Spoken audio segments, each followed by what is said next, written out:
to the Business Blueprint Podcast, where we take you on an exciting adventure through our triumphs and challenges and failures in creating and maintaining a thriving 6, 7, and 8-figure business.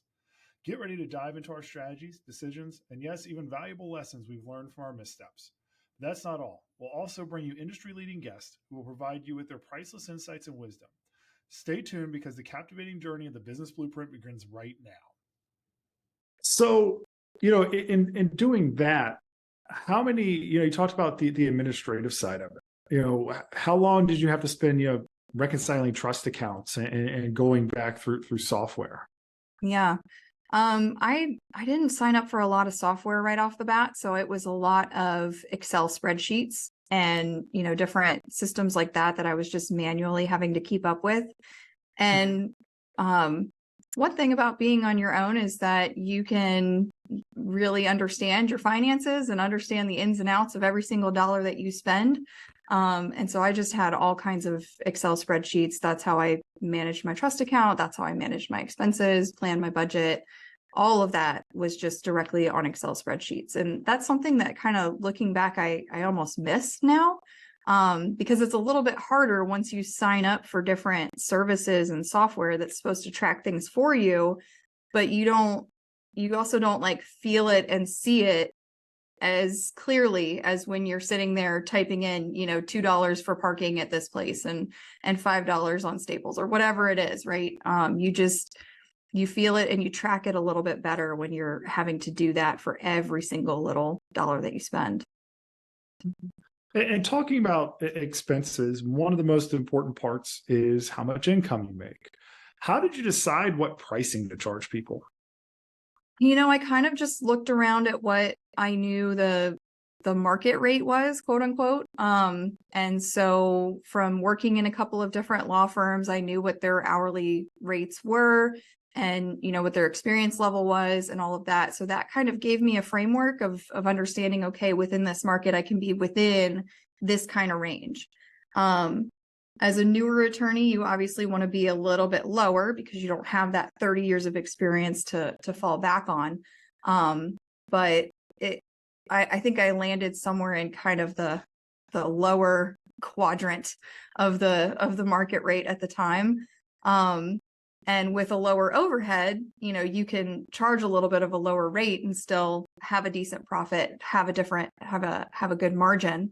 And so that was kind of how I set the rate, was really just trial and error. I think, if I were going to go back and do it again, I think you would want to look more specifically at, okay, how many dollars do I need to make and what sort of percentage, do I want to be bringing home for myself as the owner of this entity? I think there's a lot more sophisticated analysis that can go into that pricing equation. And then if you're trying to do any kind of like flat fee, making sure that you're accounting for all the time that you put in. If something's going to take me 20 hours worth of work to do, I don't want to charge $100 for it. You have to put it in line with the amount of work that you're doing as well. Mm-hmm. And did you actually engage in any of those calculations when you were getting started? No, not really. It was more like, what are other people kind of in my realm charging? Mm-hmm. I wanted to make sure I was being somewhat competitive and, fitting within the market and all of that. Definitely did not do sort of the overarching analysis of, okay, what's my expected revenue for the year and what's my profit margin? And, if I could go back and do it again, there's a lot more analysis that would probably go into it. Would you actually do the analysis if you went back and did it again as a solo practitioner? Would you take the time and the effort and the mental capacity to go back and really set this, or would you try to just get moving forward? Yeah, I mean, of course, it's easy to look back and say with today's mindset, what would you do? Hindsight's 2020. But I do think I would have benefited from doing more of that analysis up front. And I think, getting started, I was just kind of scrambling and taking, if someone said, oh, I've got these referrals for you, but they want a 20% discount, will you take them? Yeah, sure, whatever. What's 20%?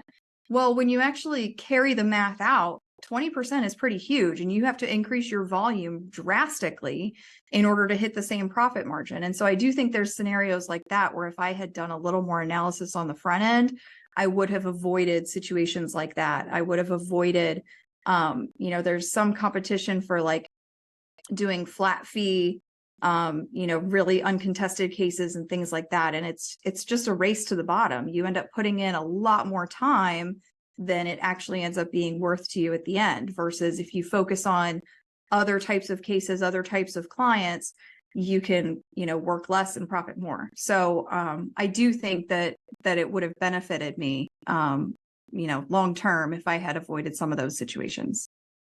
Yeah, and I believe in Simon Sinek's book about the why, he discusses the commoditization of anything and how if you don't have a solid why of what you're doing, you'll end up trying to fight for pricing and you're racing to the bottom. So you're cutting into those profit margins, you're cutting into your ability to grow. And speaking about that why did you start your business? Yeah.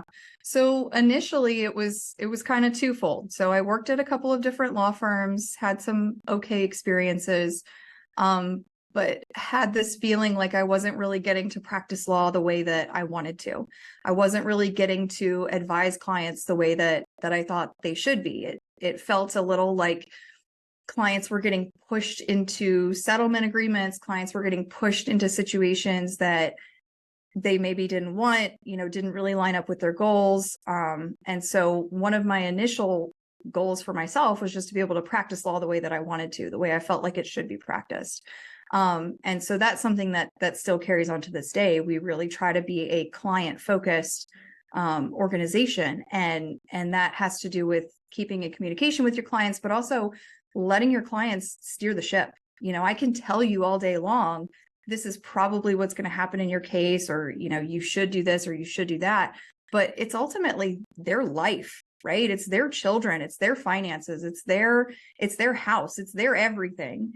And so they need to be the ones to ultimately make the decision that is right for them, even if I might have advised them to do something different. And so that was really fundamental from day one. I felt like I had seen so many situations where clients were just pushed into, oh, well, overall, this is a quote unquote good outcome for you, right? And so therefore you should go ahead and take the deal, but they're ultimately giving something up that was really, really important to them. And so I didn't want to practice law that way. So that was really number one. And then number two is once we started to expand and we started to grow the team, I felt like now I got to be the employer that I used to look for. And, I used to look for positions that offered attorneys some autonomy, that offered attorneys, the ability to have that client-centered approach, and all of that. And so now I'm on the other end. And if I were 10 years ago, me looking for a job, this is where I would want to work. I would absolutely gravitate towards this firm, and I would absolutely want to be an associate here. So it's just cool that now I get to be on the other end of that and create that opportunity that I used to look for. Okay. And obviously, law in the past has been a male dominated industry. Coming up as a young associate, how did you feel about being in such a male dominated industry? Were you treated as an equal? I would say I didn't have a whole lot of interactions that made me feel like, oh, I'm being, discriminated against or treated harshly because I'm a female. I would say I had like one or two opposing counsels that were significantly older, and, maybe didn't act in a way that I felt like was appropriate. But it wasn't anything extremely outlandish. It wasn't anything all that terrible. It is a male dominated industry still, I think, even though the majority of law school graduates are now women. It's kind of flipping. And so for me, with my graduating class, there was a ton of young women attorneys that were coming out of law school and getting started in their careers. So it's not like I was alone. There was plenty of us roaming through the courthouses and, going and practicing in front of these judges and everything. I can really only think of a couple of much older opposing counsels where it was a situation that I felt was like, this doesn't feel okay. And in a prior position, it was a little bit odd working for a much older attorney, but when I looked at who had previously worked at the firm, it seemed like he had exclusively hired young blonde women. That's just who he hired day in and day out. He had like never had a man work there, never had anybody else work there. And so that was a little like, ew. But I wouldn't say he necessarily treated me badly. It was just kind of weird, right? And that's kind of how most of those interactions were. And you talk about law still being dominated by men. I think as companies continue to grow and as we continue to move forward, we'll probably see more female-led companies. But right now in law, most law firms that are over roughly 10 attorneys are actually owned by men. How would you say, being a law firm owner, and you're the only owner of this organization, being a law firm owner, how would you say the reception is within the community with both male and female attorneys? I would say the more negative comments have actually come from older women in the community. And I don't know exactly what the reason is for that. I don't really dig in. I don't really, care to be all that interested, but the offhand sort of remarks about, who does she think she is? And, where did they come from anyway? Most of those comments that I've heard have actually come from older women in the community. And I don't know if there's an element of like jealousy that goes into that, or if there's, something else that might be at play. I just kind of move on, and continue doing what I'm doing. There are a couple of other law firm owners, I think, coming up now that are female, or that are all, multiple female partners, all women owned. And so we are seeing a lot of growth in this area, which is really cool. And so hopefully we'll continue to see that, and it can be positive for everybody, right? When I see another female owned law firm that's being really successful, it's like, heck yeah, let's, this is awesome. I don't see it as like, oh my gosh, who does she think she is trying to compete with me? We might even do the same sort of thing, or we might, have cases against one another. But I feel like if one of us succeeds, we all succeed, and we should all be kind of that hand on each other's back, lifting one another up, as opposed to tearing one another down. And you talk about helping each other out. One of the biggest things that we see across most industries is people being held back by what appears to be their own thoughts or their own mindset. What is your mindset? You talk about helping people out, but what is your mindset about the number of clients? Are there enough clients to go around? Are there not enough clients to go around? And talk about a little bit about the market share that you're able to get.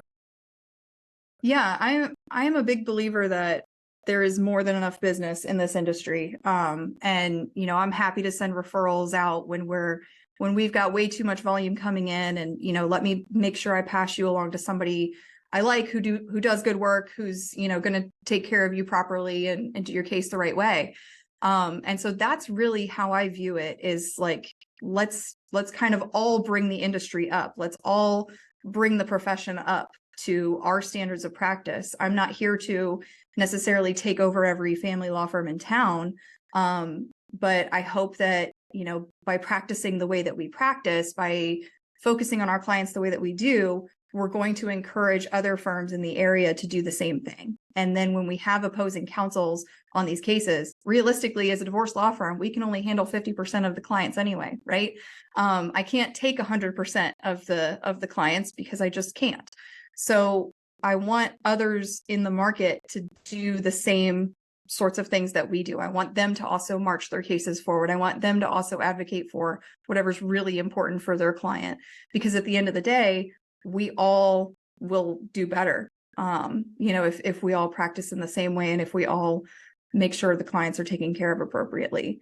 Mindset, like overall, that's a really tough question. And I know you and I have struggled with this kind of in and out in different areas. Trying to maintain that growth mindset of, there's more opportunity, there's more that I can learn, there's more that, I can improve on, rather than falling back into that fixed mindset of, this is what we've done, this is how we do it, this is how we've always done it, always going to do it type of a thing. That is always a struggle. And, it's easy to kind of fall back into that fixed mindset and have to sort of push and consciously pull yourself out of it, and continue to move forward and grow the company. Yeah, my mindset is incredibly important.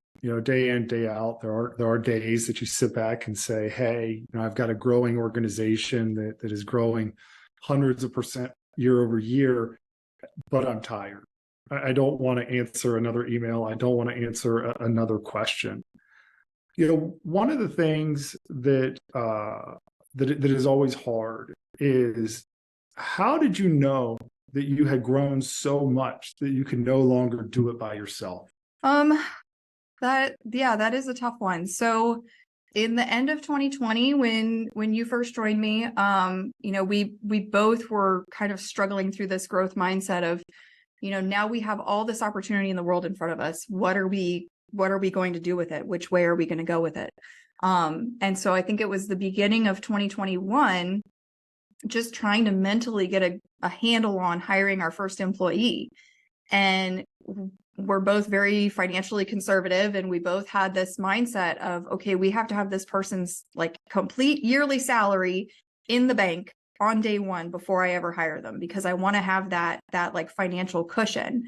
And getting over that mindset, and fortunately we have some good coaches, and we have some good networks, and we have some good people to go to for advice about these things, but sort of breaking through that to see that, okay, we don't have to have a full year's salary for every employee in the bank. We do have to have operating expenses for the next couple of weeks, and then once that employee starts to create a profit, they're going to be paying for themselves, and they're going to be creating a profit, and then we can reinvest that profit, and we can continue to expand. And so that was something that was like so incredibly hard for employee number one, and even like employees 1 through 10. I think at every single one we were struggling with, like, oh my gosh, this is such a huge financial obligation that we're taking on with each one of these people. And then after you cross a certain point, it just gets a little bit easier and a little bit easier and a little bit easier. But I would say even by like employee number 10, we were both still having the same conversation going back and forth of, can we really take this person on right now? Well, of course we can, because they're going to come in and they're going to do work, and they're going to, do better for our business. And in 3-4 weeks, we're going to be patting ourselves on the back for it. Right. And so now I think we've gotten past that. And we both really look for opportunities to add good people to the team whenever we can. Yeah, I think that is important. What we want to really talk about, though, and focus on is, when was the decision made? I mean, I know for me, when we decided to hire somebody, it was looking at everything that we had to do on a day-to-day basis, all the hats that we had to wear, trying to decide, can I do the marketing? Can I do the advertising? Can I do the sales? Can I do the production? Can I do the billing? Can I do the collection? Can I do the accounting? And trying to really identify how many hats I could wear in a given day and still be effective in each one of those roles. And for me, from the business owner side into the production side, it's hard to switch my mind to say, look, I'm in a production mode as an attorney in a very conservative capacity, versus being in business where you have to be somewhat risk-taking. You cannot be risk-adverse in trying to grow a business. But I want to thank you for taking the time to talk to us today. And really, the next time that we talk, I really want to jump in, how the decision was made to hire that first person, what the finances look like, what was the mindset around saying, look, I can no longer do it all on my own. I need to bring in help. And then realizing that, hey, maybe instead of creating a dollar number on the bottom line, what I did was free up time within myself to create more profit on the top line. So, we really want to discuss that next week, but I want to thank you for taking the time to talk to us today. And I hope everybody looks forward to us talking more next week about what decisions were made to hire that first person, and what decisions were made to hire the second person and the third person, all the way up to your first C-suite hire. So again, this is the Business Blueprint Podcast, and I'm Charles Hatley here with Rebecca Melone. We hope you all enjoyed this and look forward to the more that are here to come. Thanks for tuning in. If you found this insightful and entertaining, be sure to hit subscribe below and join us on social media to get more insight into what we are going through each and every day.